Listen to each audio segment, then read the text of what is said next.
So starting with the inventory value and standard cost, and just kind of the basics here of maybe why value inventory, which I'm sure to the most experienced cost folks seems like a very basic question.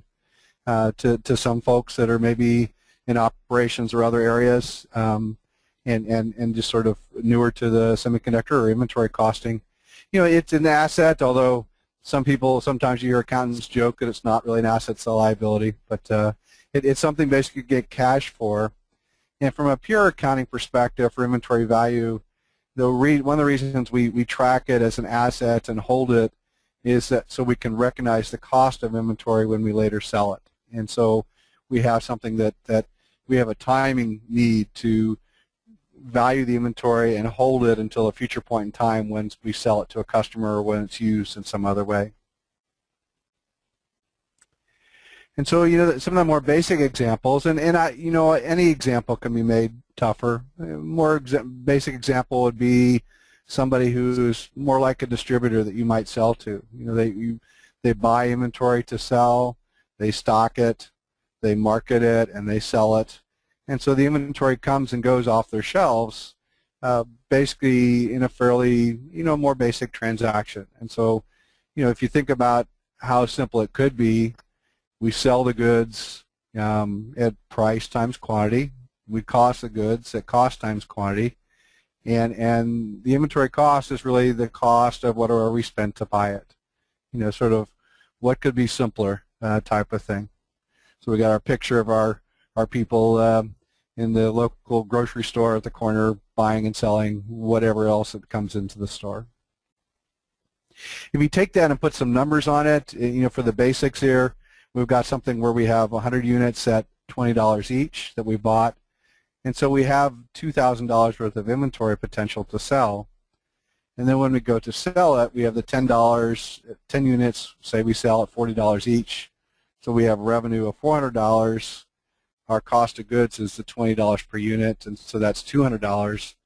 And then we have a remaining inventory balance.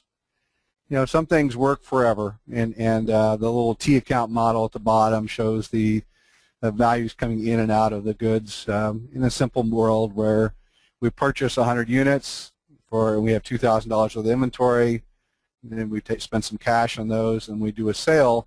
The inventory goes down, and basically everything's valued fairly simply. That we bought them for $20 a unit. They cost $20 a unit. That's all we ever really need to know about the inventory. So that's kind of the basics of an inventory and a timing related thing. And the question becomes really, this is so nice and clean and simple, and it looks like we might look at it in a textbook in school. And so how the heck does it get so crazy and kind of, hard? It seems like what we do day to day certainly isn't that simple, although other folks may think it should be that simple. So the question really is, how does inventory transactions, how does inventory management get so complex? And so I've proposed a number of what-if scenarios in 3 general areas. And one of the hardest ones is really just if you add volume and velocity. And by velocity, I mean the speed that transactions move. Volume, of course, is just the bulk quantity of those. And so we say we purchase and sell the inventory faster than we can keep up with the financial documents.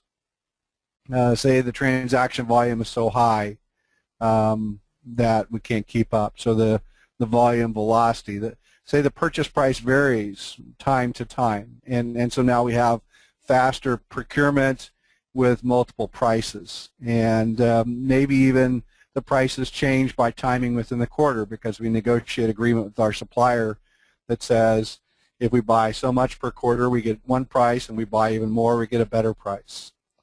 Or let's say we actually dual source some things and we pay multiple suppliers for these goods and we're paying multiple prices.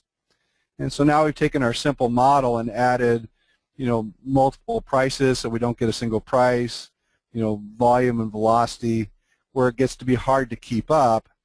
And we all know that when a decision comes from, are we going to spend time touching and analyzing and evaluating each unit before it gets to go out the door, or the option of selling it and increasing sales and cost of goods, the company priority is really, let's get the sale done. Let's move the inventory out as quickly as possible.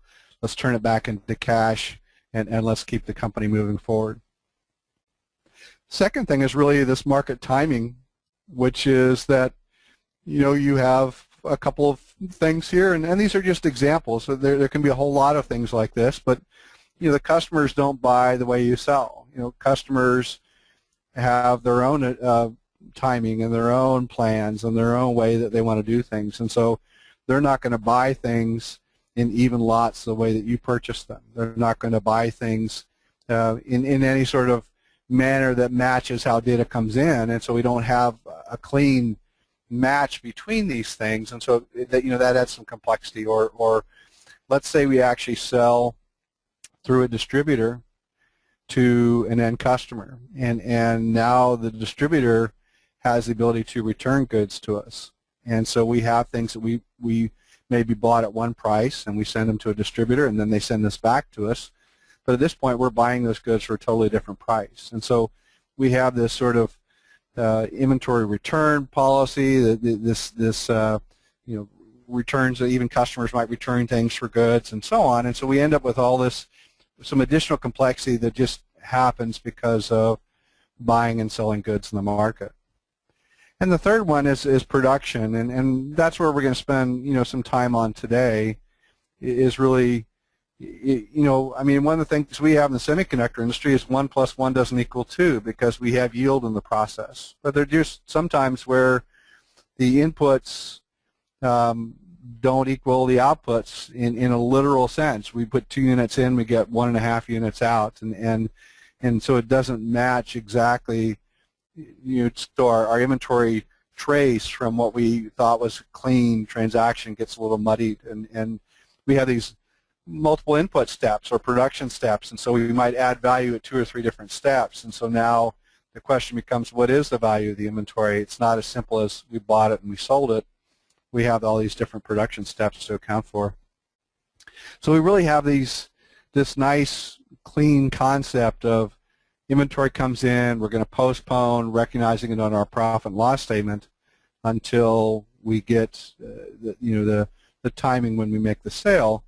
And it should be something that's simple, and yet we have this type of complexity that increases based on how many, how fast, how our customer market transactions work, how our build process works. All that stuff adds complexity to the inventory valuation model. And so you end up in the real world with inventory valuation methods, and there are multiple methods, and so they really try to support the inventory valuation and costing complexities of the real world as much as possible. And really the method that you use, there's no one right method for every business in America or in the world, and so you end up with different methods and based on the industry and the complexity and the requirement, and sometimes actually even your understanding of how inventory value works and how you're able to manage it. So in terms of some of the things that folks have probably heard of, I tend to think of inventory in 2 general categories, inventory valuation. There's ones that attempt to approximate average cost or actual cost, and they are, I just would say that in reality, I think most people that have spent time with inventory know that every inventory method is an assumption of some sort. So you can say that something is an approximation of actual cost. The deeper you get into it and the more complexity you have, the more really they're all sort of attempts to do evaluation in a dynamic world. But some of these ones that you hear about, specific identification, used really in very expensive units where you buy and sell 1 unit at a time and you can track that individual unit's cost. Moving average sort of tries to keep track of changes over time and adjust to that. FIFO is first in, first out. LIFO last in, first out. And LIFO is used a lot of times in scenarios where you have a huge amount of inventory cost variability, right, in terms of buying it, where if you think about the memory market and how the dynamic that market could be in terms of repricing your inventory, sometimes people use a LIFO type of model. I mean, there's some other models out there, there's sort of variations, and there's the kind of humorous models, and so on that people joke about. One of my favorites always fish, the first in, still here model instead of the first in, first out model. But nobody really wants to have a first in, still here type of inventory management. I tend to think of these actual cost methods as fairly passive. They're really historical reporting. They're trying to let the past dictate what the inventory value is. And I think in the end, especially for our industry or anything where you have a chance to influence cost, where you have a chance to do cost reduction and to try to really help your company through good inventory management, there is a distinction between this and the standard, and this is really a historical looking backward, what happened, let's use that to say what's going to go forward. And there's a couple of general assumptions on these moving average or actual cost approximations that sort of reality keeps up with valuation, so you have some time that velocity is not hurting you in terms of transaction complexity and speed, and that really the input values equal the production output value, so it doesn't, they really break down in something like yield, where you try to consider yield and other types of variables along those lines. So standard cost, which is what we're doing here, is really, for me, I believe that it's a plan, and it's a planned cost, and so it's a stake in the ground. And so if you think about this in the same way that your company does an operating budget, where you go through and you try to say, what's the expense by department, what's the expense by category, what's the revenue plan, how do we plan to do as a company?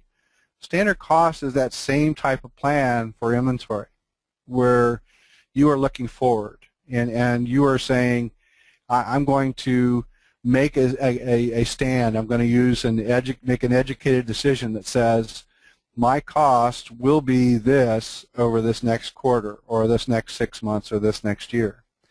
And so it's really an active management of inventory, where you go out, you plant a flag that says this is going to be my cost, and then you measure how you do to plan, and so the variances to cost really become the deviation from plan.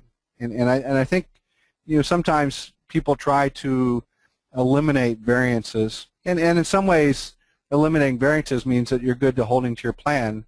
But I think most of us need to look at variances as the reality, the real world is less predictable than we'd like it to be.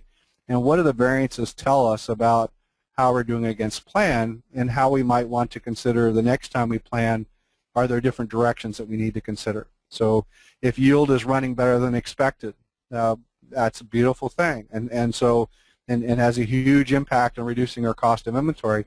So what do we do and think about next quarter, or what do we do and think about this quarter? Is that something that's a short-term trend? Is that something that's a longer-term indicator of where our inventory cost is going to go? And so some assumptions that kind of support the standard cost are really that real-time. I mean, one of the values of standard is that the standard is set. There's no delay at all in terms of valuing something that comes in. You already know what it is. There's no computation or analysis required. It can be assigned a value quickly, and that you can define what the drivers are for cost so that you can plan them. And those are a couple assumptions and things that tend to be true in our industry. So that kind of is a quick quick run through inventory costing from simplicity to complexity, and a couple of the different versions. And of course, we do end up using standard cost most of the time in our industry. And so it is the best practice. It is the most commonly used model. There's some folks, sometimes people start when they're smaller companies in something like a moving average or an approximation of cost. But this is really what most of the market does in the semiconductor industry. It is an active approach to inventory management, where we set goals, we measure against the goals, we evaluate and plan, and we reset the goals. And it really allows for velocity. So inventory values are assigned at the time of receipt, We're not waiting for the vendor invoice to come in. We're not, matching to that. That becomes a receipt transaction match. The variances are based on the plan, and really velocity is not an issue in terms of a standard costing model.